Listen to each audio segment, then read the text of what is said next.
সরকার এত ভীত ছিল, ইলেকশনের ৩ দিন আগে আমাদের পেজ ব্লক করে দেওয়া হয়। ইলেকশনের যখন চলছে, এবার লোকজন গান দেখছে, শেয়ার করতে ভয় পাচ্ছে। কারণ করলে পরেই সেই অম্বিকেশ মহাপাত্র কাহিনী। আপনি একটা কার্টুন শেয়ার করলেন, বাড়িতে পুলিশ।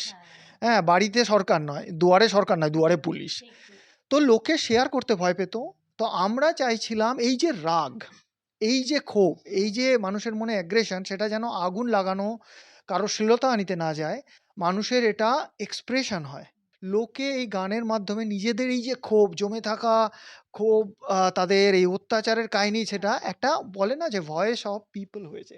এই যে বাংলায় এই সরকার বদল হলো, সীমানা দেওয়া হচ্ছে, এটা শুধু বাংলার জন্য জড়িত নয়, বাংলা নিরাপত্তার জন্য জড়িত নয়, ভারতের নিরাপত্তার জন্য জড়িত নয়, এটা গোটা ওয়ার্ল্ডের নিরাপত্তার জন্য জড়িত। কারণ এই সংখ্যক লোকগুলো শুধু এসে ভারতে ঝামেলা পাকায় না, এরা ভারতের মাধ্যমে বিদেশে যাবে এবং গোটা ওয়ার্ল্ডে ঝামেলা পাকাবে। মেজার অফ সাকসেস এটা নয় যে আপনি কতগুলো দেশে কিছু পেটুয়া সাংবাদিককে নিয়ে শালবনীতে স্টিল প্ল্যান্টের উদ্বোধন স্পেনে গিয়ে হচ্ছে, এটা ইন্ডাস্ট্রিয়ালাইজেশনের আইডিয়া নয়। বাংলাতে পরিবর্তন, আর এই পরিবর্তন রীতিমতো সুনামির মতো আছড়ে পড়েছে। তবে বাংলার বাঙালি তাদেরকে ছাপিয়েও গ্লোবালি, অর্থাৎ যদি বিশ্বজোড়া বাঙালিদের ভূমিকা এক্ষেত্রে দেখা যায়, সেই ভূমিকাও নেহাত খুব একটা কম নয়। সুদূর জার্মানিতে বসেও বারবার বাংলার পরিবর্তনের উপরেই তাদের ছিল নজর। এই নজর ছিল এই কারণেই যে বাংলা এবং বাঙালিকে পুনরায় তাদের হৃত গৌরব যাতে ফিরিয়ে আনা সম্ভব হয়, সেটাই ছিল তাঁদের প্রয়াস। আর সেই প্রয়াসের যিনি অন্যতম কাণ্ডারি বা মুখ বলতে পারি, অতিথি হিসাবে ভাস্বরদাকে আমরা পেয়ে গিয়েছি আমাদের সঙ্গে। দাদা, অনেক স্বাগত আপনাকে ক্যাম্পেন কলিং এর পর্দায়। একদম প্রথমে একটু মানে পরিচয় পর্বটা যদি দর্শকদের একটু আপনি বিশ্লেষণ করেন, যে এই যে থটফুল বাঙালি, এর এর ভিশনটা কি এবং কিভাবে এর পথ চলা শুরু হয়েছিল, যদি একটু বলেন। আজকে আমরা যেটাকে সোশ্যাল মিডিয়া প্ল্যাটফর্ম ফেসবুকে যেটাকে থটফুল বাঙালি বলে চিনি বা থটফুল বেঙ্গলি বলে চিনি, আপনি লোগো থেকে যদি দেখেন, শুধু নামটা যেহেতু আমরা ট্র্যাডিশনালি বাংলা এবং ইংরেজির মিক্স করে দিয়েছি, আমাদের মেন জার্নি শুরু হয়েছিল 2020 সেপ্টেম্বর মাসে।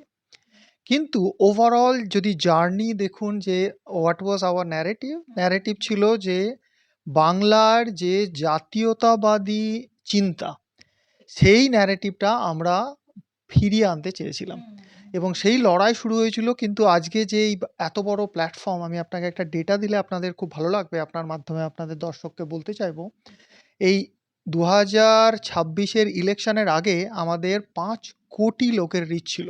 তারা সবাই মূলত বাংলায় নিবাসী, এরকম নয় সবাই বাইরে। কিন্তু যত প্রবাসী, আমরা যেটাকে একটু বড়ভাবে বলি বেঙ্গলি ডায়াসপোরা বা বাঙালি প্রবাসী বাঙালি, সেখানে সমস্ত রকম লোক, তারা লেখক হতে পারে, সাহিত্যিক হতে পারে, রিসার্চার হতে পারে, টেকনোলজিস্ট, আমার মতো টেকনোলজিস্ট হতে পারে, সমস্ত লোক জুড়েছে। তো ভিশন আপনি যেটা প্রশ্ন করলেন, সে 2014 সালে, আমি তখন ব্যাঙ্গালোরে, আমি তখন জার্মানিতে ছিলাম না, এই বাংলায় যে কারণে আমি তো মালদা থেকে একটা ছোট্ট গ্রাম থেকে উঠে এসেছি। তো আমরা সবাই, আমাদের মতো বহু প্রবাসী বাঙালি, সবার মনে একটা কষ্ট ছিল যে আমরা বাংলায় থাকতে চাই, বাংলায় করতে চাই, অথচ এই যে বিপ্লবের ঠেলায়, বামপন্থার বিপ্লবের ঠেলায় আমরা বাংলায় থাকতে পারিনি। তো সেইখান থেকে একটা কিছু করার, সেখান থেকে আমরা ছোট ছোট জিনিস চালাতাম, যেমন ভারতের বাঙালি জাতীয়তাবাদকে মানুষের সামনে নিয়ে আসে এমন বইয়ের প্রকাশনা হতে পারে, কোনো ওয়ার্কশপ হতে পারে, আমরা এগুলো করতাম অ্যাক্রস দ্য গ্লোব। এবং তার মাধ্যমে আমরা সমস্ত বাঙালিদের জুড়তে গিয়ে আমরা একটা জিনিস উপলব্ধি করি, যে এর মাধ্যমে যারা প্রবাসী বাঙালি আছে তারা তো জুড়বে, কিন্তু যারা বাংলায় আছে তাদের কথা, যারা প্রান্তিক মানুষ, যে খেতে পায় না, যে ভ্যান চালাচ্ছে, যে একটা জায়গায় ক্ষেত মজুরের কাজ করছে, যার চাকরি চলে গেছে, তার কথা কি করে আমরা লোকের মাধ্যমে পৌঁছবো?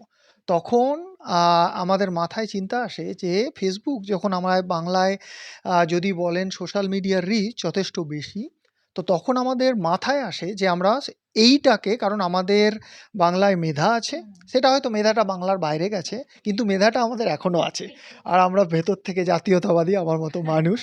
তো তখন আমরা শুরু করি যে এই সোশ্যাল মিডিয়ার মাধ্যমে প্রাইমারিলি বেসড অন ফেসবুকের মাধ্যমে একদম বাংলার যে কথা, যেটা প্রান্তিক মানুষের কথা। যেমন রাম, আপনি যেকোনো গ্রামে যাবেন একটা রামনবমীর, হ্যাঁ, মেলা গ্রাউন্ড পাবেন। আর সেখানে আমরা ছোটবেলা থেকে দেখেছি। আমরা দুর্গাপুজো করেছি, অকাল বোধন। তো সেখানে রামের পুজো থেকে হয়েছে। তো অথচ আমাদেরকে দীর্ঘদিন ধরে ভুল শেখানো হয়েছে যে রাম বহিরাগত। সবকিছু একটা বহিরাগত ব্যাপার। তো এই যে একটা বাংলার আত্মীয়তা ছিল, যে কোনো চিন্তা, জাতীয়তাবাদী চিন্তার সাথে সেটার যে দূরত্ব তৈরি হয়েছিল, আমরা বুঝতে পারি সেটা শুধুমাত্র প্রবাসী ভারতীয়দের মাঝে, বাঙালিদের মাঝে একত্রিত করে হবে না। তো আমাদের লক্ষ্য ছিল এই জাতীয়তাবাদী চিন্তা, যে বাঙালির যেটা সত্তা ছিল, সেটাকে আবার সাধারণ মানুষের কাছে নিয়ে আসা, যেটা আমরা থটফুল বেঙ্গলির মাধ্যমে এখনো করে যাচ্ছি। আর আরেকটি বিষয়, মানে সেটি না বললেই নয়, ফাইল চোর মমতা ফাইল চোর, এই যে গান, এটা এখন বর্তমানে মানে সোশ্যাল মিডিয়া সেন্সেশন, ভাইরালের অনেক উপরে উঠে গিয়েছে আর কি। তো এই গানের কম্পোজিশন, এই গানের রচনা সব আপনার হাত ধরে। তো এই হঠাৎ করে এই খেয়াল কি করে মাথায়?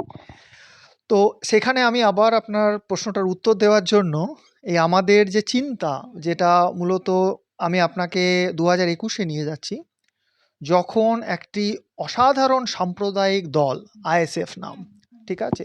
সেখানে আপনি দেখবেন আব্বাস সিদ্দিকীর মতো উগ্র মুসলিম, আমি বলবো মানুষ, যার সাথে বামপন্থীরা একত্রিত হয়ে যায়। তো ওনারা একটি ব্রিগেড করেছিলেন তখন। তখন এই এই যে আপনি ন্যাশনালিস্ট বাঙালি বা জাতীয়তাবাদী বাঙালি ন্যারেটিভ, কি ন্যারেটিভ দেবে ছিল না। তো তখন আমরা একটা গান বেঁধেছিলাম, খাও ধরমের ক্ষীর। তো মূলত লক্ষ্য ছিল যে আমরা প্যারোডি, ব্যঙ্গাত্মক যেটা বিখ্যাত গান, সেই গানকে ধরে সেটার চারপাশে আমাদের নিজেদের কথা রচনার মাধ্যমে লোকের কাছে যাব। তো সেই খাও ধরমের ক্ষীর সাংঘাতিক প্রমোটেড হয়েছিল। লোকে বুঝতে পেরেছিল যে কেমনভাবে জিনিসটা ঠিক নয়।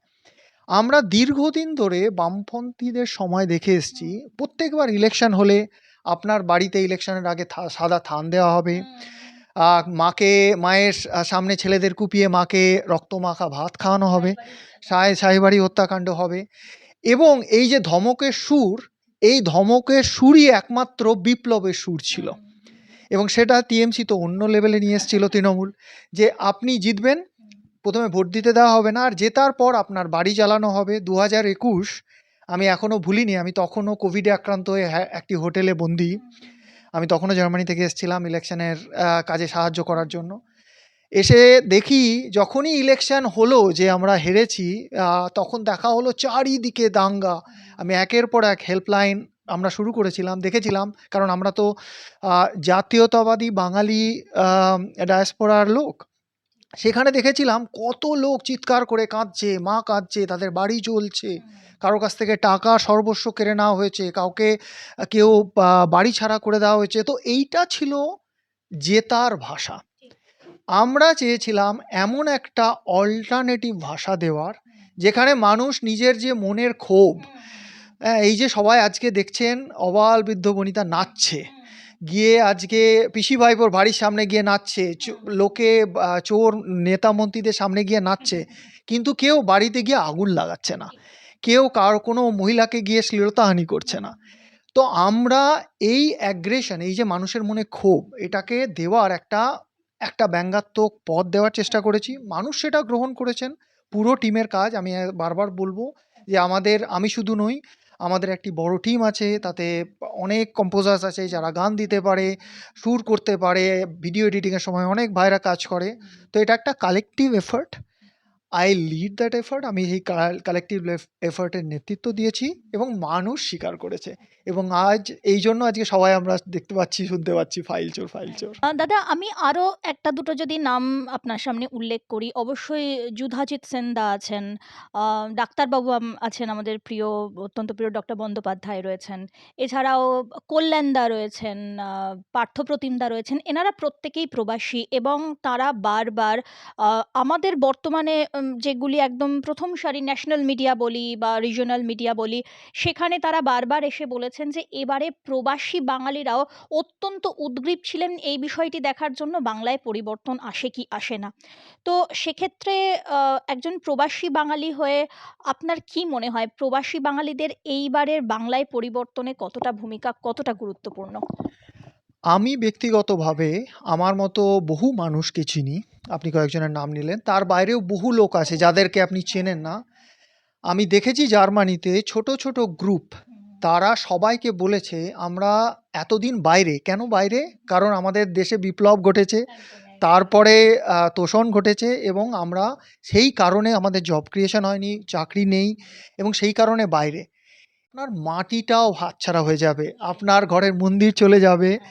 আপনার বাড়ির জায়গাটা চলে যাবে। কারণ এমন একটা পরিস্থিতি তৈরি হয়েছিল যে হয় এবার না তো কখনো নয়। হয় নাও অর নেভার। তো এইজন্য আমি ব্যক্তিগতভাবে ইউরোপে দেখেছি, আমেরিকাতে তো হয়েইছে। ব্যক্তিগতভাবে দেখেছি সমস্ত মানুষের মনে বহু মানুষ বহু দামি টিকিট কেটে আপনি জানেন যুদ্ধের জন্য পরিস্থিতি খুব মুশকিল, প্লেন ভাড়া খুব বেশি। বহু মানুষ ১ সপ্তাহের জন্য এসছে, ছুটি নিয়ে এসছে। কিন্তু এসে ভোটটা দিয়েছে। কারণ তারা এইটা মেনে নিতে পারছিল না যে এই করতে এই টিএমসি শাসনে অ্যা তর্ক করতে আপনি তর্ক ততক্ষণ করতে পারেন যতক্ষণ টেবিলে বসার জায়গা আছে। আপনার টেবিলটা, বাড়ির মাটিটা যদি হাতছাড়া হয়ে যায়, আপনি তো গ্রেটার বাংলাদেশে গিয়ে তর্ক করতে পারবেন না। বাংলাদেশে কি হচ্ছে আজ আমরা সবাই জানি। যতই আমরা বাংলাদেশে ভাবি, আরে আমার একসময় বাংলাদেশে বিশাল বড় নারকেল গাছ, বিশাল বড় পুকুর ছিল। সেটা তো এখন আর নেই। ওখানে গিয়ে আপনি শান্তিতে দুর্গাপুজো করতে পারবেন না। তো সবার কাছেই প্রশ্ন ছিল, এই অরবিন্দের মাটিতে আমরা দুর্গাপুজোটা তো করতে চাই। যদি সেটা করতে চাই, এবার কিন্তু পরিবর্তন চাই। আপনারা বাইরে থেকে এতদিন ধরে বাংলাকে দেখেছেন। আপনারা কি মনে করেছেন বাংলাতে এই পরিবর্তনটা মানে কতটা জরুরি ছিল? এবং বাংলাতে মানে বাংলাকে নিয়ে আগে আপনাদের মানে এই পরিবর্তনের ঠিক আগের মুহূর্ত পর্যন্ত কি চিন্তা ছিল আপনাদের? এই যে বাংলায় এই সরকার বদল হলো, সীমানা দেওয়া হচ্ছে, এটা শুধু বাংলার জন্য জড়িত নয়, বাংলা নিরাপত্তার জন্য জড়িত নয়, ভারতের নিরাপত্তার জন্য জড়িত নয়, এটা গোটা ওয়ার্ল্ডের নিরাপত্তার জন্য জড়িত। কারণ এই সংখ্যক লোকগুলো শুধু এসে ভারতে ঝামেলা পাকায় না। এরা ভারতের মাধ্যমে বিদেশে যাবে এবং গোটা ওয়ার্ল্ডে ঝামেলা পাকাবে। এটা একটা ভীষণ ইম্পোর্টেন্ট জিনিস। আ আমি একটু ওই অত্যন্ত ভাইরাল গানটির প্রশ্নে আরো একবার একটু ফিরে যেতে চাই। 'ফাইল চোর, ফাইল চোর।' যখন গানটি লিখেছিলেন, আপনারা রচনা করেছিলেন এবং সুরদান হয়েছিল, এটা এত বিপুল সংখ্যক জনপ্রিয় হলো। এই গানটার মাধ্যমে বাংলার মানুষ কতটা অ্যাওয়ার হয়েছিল বলে মনে করেন যে যার ফলে ভোট বাক্সেও তার প্রতিফলন হয়েছে? আ আপনাকে একটু সংশোধন করে দিচ্ছি যে আমরা এর আগে বহু গান বানিয়েছি, বহু গান মানুষের কাছে গেছে। কিন্তু আমরা দেখতাম, আমরা তো অ্যানালিটিক্স নিয়ে কাজ করি, যে মানুষ দেখছে, শেয়ার করতে ভয় পাচ্ছে। আমি একটা ছোট্ট উদাহরণ দিই তাহলে আপনি বুঝবেন যে সরকারি মদতে আপনি একটা কথা বলবেন, আমরা এখানে এই যে বামপন্থীদের মুখে মাঝে, মাঝেই শুনি না যে স্বাধীনতা, হ্যাঁ? ব্যক্তি স্বাধীনতা, আপনার কথা বলার স্বাধীনতা, সেই স্বাধীনতার একটা নমুনা দিচ্ছি। ইলেকশনের ঠিক ৩ দিন আগে যেহেতু আমাদের the thoughtful Bengali Facebook page, আমরা বাংলার এই যে জাতীয়তাবাদী চিন্তার জায়গা, ন্যারেটিভ জায়গা, আমরা এটা গত এই ৭ বছরে প্লাস ১৪ বছরের লড়াইয়ের ফলে এস্টাবলিশ করতে পেরেছি। সরকার এত ভীত ছিল, ইলেকশনের ৩ দিন আগে আমাদের পেজ ব্লক করে দেওয়া হয়। তো ভাবুন, যারা আমাদেরকে সারাক্ষণ আমাদের নেত্রীদের পূর্বতন মুখ্যমন্ত্রীর মুখে শুনবেন যে তার নাকি ভাষা স্বাধীনতা কেড়ে নেওয়া হচ্ছে, বিচার প্রকাশ করা, নিজের মনের ইচ্ছে প্রকাশ করার স্বাধীনতা কেড়ে নেওয়া হচ্ছে। তো গণতন্ত্র ভুলুণ্ঠিত হচ্ছে, আরো অনেক কিছু হচ্ছে। তো আপনি এটা দেখলে বুঝতে পারবেন। আমরা যখন এইবার, এটা হয়ে গেল ইলেকশনের আগে। ইলেকশনের যখন চলছে, এবার লোকজন গান দেখছে, শেয়ার করতে ভয় পাচ্ছে। কারণ করলে পরেই সেই অম্বিকেশ মহাপাত্র কাহিনী। আপনি একটা কার্টুন শেয়ার করলেন, বাড়িতে পুলিশ। হ্যাঁ, বাড়িতে সরকার নয়, দুয়ারে সরকার নয়, দুয়ারে পুলিশ। তো লোকে শেয়ার করতে ভয় পেত। তো আমরা চাইছিলাম এই যে রাগ, এই যে ক্ষোভ, এই যে মানুষের মনে অ্যাগ্রেশন, সেটা যেন আগুন লাগানো, কারো শ্লীলতাহানিতে না যায়। মানুষের এটা এক্সপ্রেশন হয়। হ্যাঁ? তো আমরা ওই সুন্দর জোরে বাজবে, মানুষ চিৎকার করে নাচতে পারবে, যে ওই জন্য ফেনোমেননটা দেখছেন বিয়ে বাড়ি থেকে পার্টি, পার্টি থেকে যে কোনো নেতাদের, ইভেন আমাদের মুখ্যমন্ত্রী বলুন, অগ্নিমিত্রাদি পল বলুন, মাননীয় বিধায়িকা বলুন, সবার জায়গায় নাচছে। কারণ লোকে এই গানের মাধ্যমে নিজেদের এই যে ক্ষোভ জমে থাকা, ক্ষোভ, তাদের এই অত্যাচারের কাহিনী, সেটা একটা বলে না যে ভয়েস অফ পিপল হয়েছে।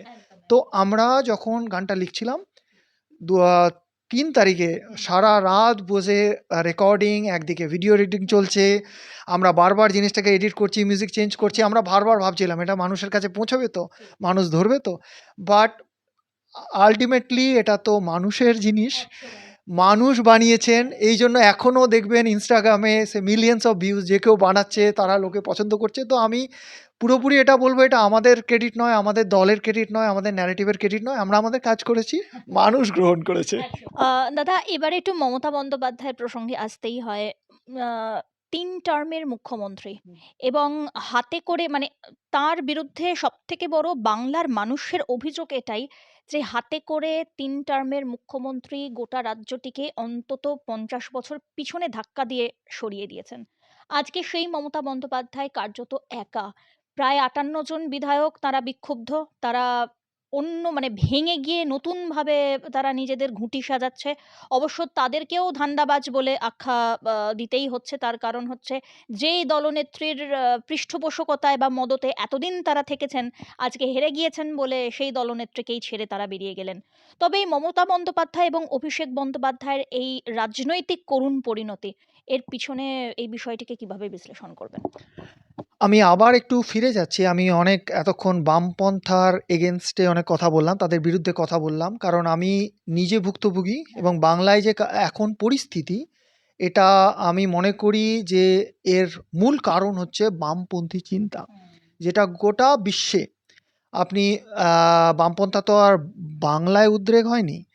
আপনি তো আর এখানে এসে মার্কস এসে লিটারেচার পড়াতেন না, লেনিন এসে আপনাকে সমাজতত্ত্বের বিশ্লেষণ করতেন না। এই যে পুরো জিনিসটা হয়েছে, এর একটা চিন্তা আছে। সেই চিন্তাটা হয়তো ভুল, সাংঘাতিকভাবে মানুষের ক্ষতি করেছে, কিন্তু এটা ভুল, কিন্তু একটা চিন্তা আছে। তো এর পেছনে মানুষ কিছু আঁকড়ে আছে। আপনি যদি উল্টো দিকে মমতা বন্দ্যোপাধ্যায়কে দেখেন, এর পুরো চিন্তার মূলটাই হচ্ছে যে আমরা ক্ষমতায় থাকব। আপনি দিদির জয় বলে জেহাদি প্রমোশন থেকে চুরি, খুন থেকে ধর্ষণ, আপনি যাই করবেন সবই সাজানো ঘটনা হবে। যতক্ষণ আপনি দিদির জয় বলতে পারেন, হাম্বা রাম্বা ডাম্বা গাম্বা বলবেন, চলবে। আপনার বাড়িতে মায়েদের ধর্ষণ হবে, আপনি বলতে পারবেন না। পার্কস্ট্রিটে ধর্ষণ হবে, আপনি বলতে পারবেন না। কিন্তু দিদিমণি যতক্ষণ ক্ষমতায় থাকবেন সব চলবে। তো যে দলের, যে রাজনৈতিক চিন্তার কোনো আদর্শ নেই, চুরি আর ক্ষমতা, তার জন্য যদি জেহাদি প্রমোশন করতে হয়, তার জন্য যদি টাকা লুট করতে হয়, তার জন্য যদি মানুষ খুন করতে হয়, করুন, কোনো অসুবিধে নেই, আমি ক্ষমতায় থাকবো।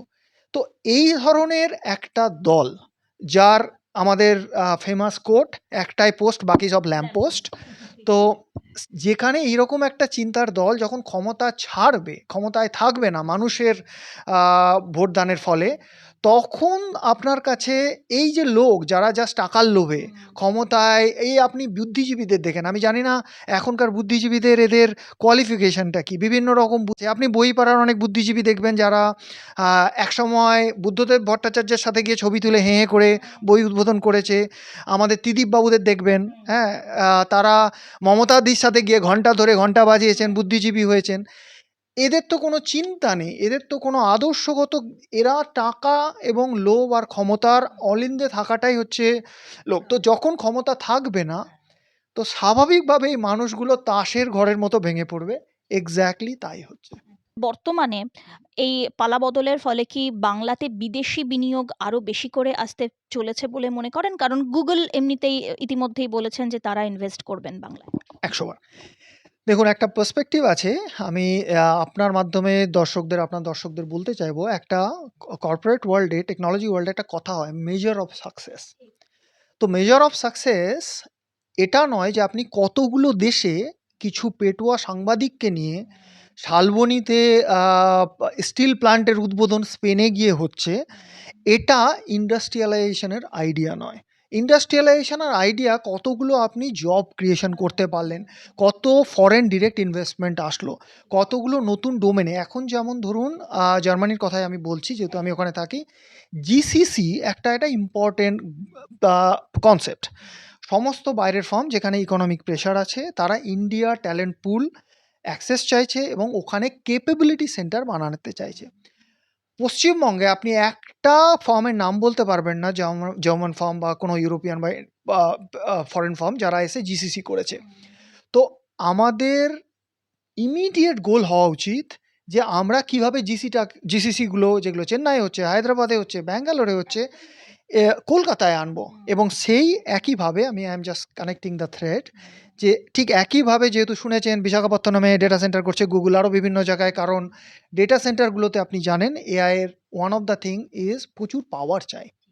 আর পশ্চিমবঙ্গে পাওয়ার আমরা সারপ্লাস নই।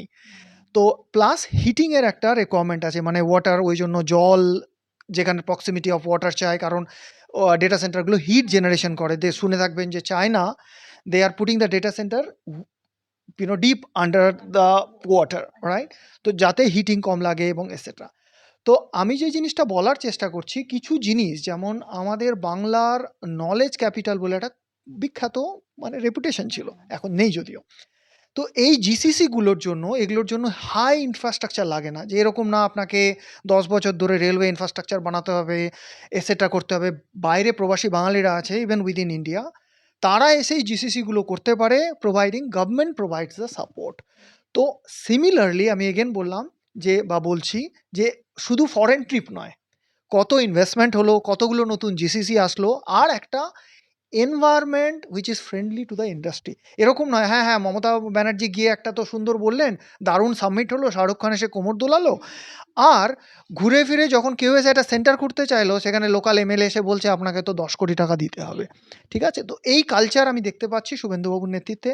বলছেন যে কোনো কাটমানি চলবে না, করলে রিপোর্ট করুন, আমরা অ্যাকশন নেব। এই একটা স্পিরিট, গভর্নমেন্ট সাপোর্ট, এবং অনেক গুণী মানুষ মন্ত্রিসভায় এসছেন, তারা নিশ্চয়ই জিনিসটা দেখবেন, দেখছেন। এবং আমাদের মতো মানুষ যারা বাইরে থেকে কানেক্টেড আছে, তারা বিভিন্ন রকম প্রপোজাল, আমি যেভাবে বললাম, এডুকেশন সেক্টর বলুন, আমরা জিসিসির মাধ্যমে বলুন, আর ডেটা সেন্টারের মাধ্যমে বলুন, বাংলায় নলেজ আছে। আমি বহু বাঙালিকে চিনি, তারা এক একটা ডোমেনে। আমি একটা ছোট্ট উদাহরণ দিই, আপনি বুঝবেন, এবং বাঙালি হিসেবে আপনাদের মাধ্যমে দর্শকরা গর্বিত হতে পারে। ব্যাঙ্গালোরে এমন কোনো বড় টেক ফার্ম নেই যেখানে এইচআর হেড বাঙালি নয়। ঠিক আছে? তো হিউম্যান রিসোর্স আমরা চিরকাল লিড করে এসেছি। তো আমাদের সেই ক্যাপাবিলিটি আছে, যেটা দরকার যে গভর্নমেন্ট সাপোর্ট এবং ইকোসিস্টেম পরিবেশ, শিল্পের পরিবেশ। তো সেটা আমি খুব আশাবাদী যে এবার হবে, মানুষের মধ্যে সেই স্পিরিট আছে, অ্যান্ড আমার মনে হয় আমরা we are going to make it. Bhaswar গোস্বামীও তো একটা সবথেকে বড় উদাহরণ, আমার পাশেই বসে আছেন। একদমই। দাদা, তবে একটা প্রবাদ আছে না যে, "which Bengal thinks today the India thinks tomorrow."